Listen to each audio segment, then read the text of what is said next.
হরে কৃষ্ণ এবার আপনারা সকলে কেমন আছেন? আশা করি ভালো আছেন। তো প্রথমে দেখে বুঝতে পেরেছেন আমাদের আজকের রেসিপি কাশ্মীরি ধোকা, সিদ্ধ ধোকা।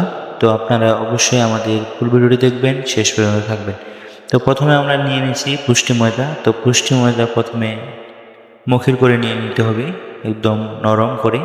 তো অবশেষে আমাদের নরম করে নেওয়া হয়ে গেছে। এরপরে 5 মিনিট রেখে তারপরে আমরা পানিতে ধুয়ে নিব। তো ধুয়ে পরে এগুলা তখন বের হয়ে যাবে, ময়দার যে অংশটা থাকবে। পুষ্টি ময়দাতে অনেকগুলো বের হয়ে যায়। তো আপনারা দেখতে পাচ্ছেন অবশেষে তারপরে আমরা সিদ্ধ করে নিলাম। সিদ্ধ করে নেওয়ার পরে পিস পিস করে কেটে নিতে হবে। তো পিস পিস করে কেটে নেওয়ার পরে আবার তেলে ভাজতে হবে। তো আপনারা অবশ্যই ভিডিওটি শেষ পর্যন্ত দেখুন, তাহলে বুঝতে পারবেন কীভাবে কাশ্মীরি ধোকা রান্না করে। তো আমরা আজকে রান্না করতেছি, আপনারা অবশ্যই ভিডিওতে চোখ রাখুন। তো অবশেষে আমরা আজকের আলু দিয়ে রান্না করতেছি। সব মশলা মশলি দেওয়ার পরে একটু সিদ্ধ করে নিলাম। তো দেখুন